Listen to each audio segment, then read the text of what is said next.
back to our online book study of Moving Your Invisible Boundaries by Dr. Jim Richards. We are finishing up chapter 1 today. This is session 10, and this is day 5 of chapter 1, which is entitled Making the Heart Journey.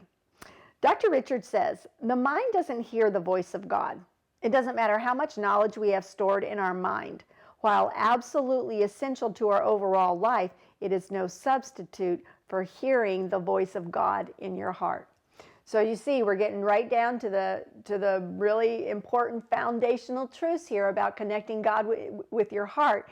And what you need to understand is you're not making a connection with God in your mind. So ask yourself this question: do I understand that I cannot hear the voice of God in my mind? And do I know that knowledge stored in my mind is not a substitute for hearing the voice of God in my heart?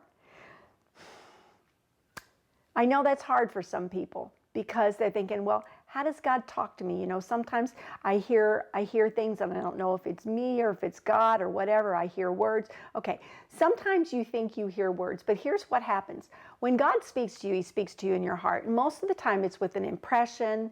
It can be God's influencing your heart. And what you do is you take that influence, you take that impression, you take that leaning into that God does in your heart, and you translate it into words so that you can take it up to your mind, and you can begin to think on the thoughts that God has spoken to your heart. So sometimes when people say, you know, well, God spoke this to me, and then they'll tell you something and it sounds like God, you know, talks in, broken English. Well, maybe it's because they talk in broken English. You know, somebody else says God talks to me, and they want to talk in Elizabethan English. Well, why does it sound like that when God talks to them? Does God talk with a foreign accent? Does he have an English accent? No. But see, the thing is you're going to translate the voice of God in your heart to whatever your mind can comprehend, whatever your mind has formulated, however you see God. You know, if you just talk to God casually like you would a friend,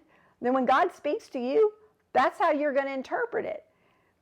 And it's not that it's disrespectful, it's just that you've gotten on such a level with God where you communicate to him just like you would a best friend. I mean, there are times when I'm driving down the road and I'm going somewhere and I need to talk to the Lord about a particular situation. And so I just picture Jesus just sitting in the passenger seat right next to me, and I'll say, all right, Jesus, here we go. I'm going to go ahead and talk to you about this now. And I just start talking. I talk to him just like I would a friend, and I tell him all my concerns, and then I get quiet. And I listen in my heart to hear, what does he have to say to me? Now, that's not the only time I talk and communicate with God, but I'm just giving you an example that that's how I will communicate with God. So, Dr. Richards says, those who make the journey are never disappointed. The only frustration you may experience is when you try to take control of the process rather than following your shepherd as he leads you down the path of life. So you need to ask yourself this question: am I willing to let go of trying to control the process on this journey and follow my shepherd as he leads me down the path of life? Wow. Controlling the process. How many times have you and I tried to control the process?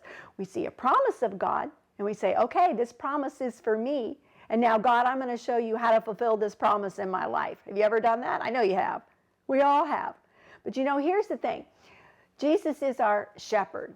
And I read somewhere, it's actually in Strong's Concordance. I was looking up the scripture in 1 Peter 2:25, where it talks about we are committed to the bishop and the shepherd of our soul. And in that definition, I looked that up on the bishop and the shepherd, and it says that the job of the Near Eastern shepherd was to watch over the flock, to love them, to care for them, and earn their trust.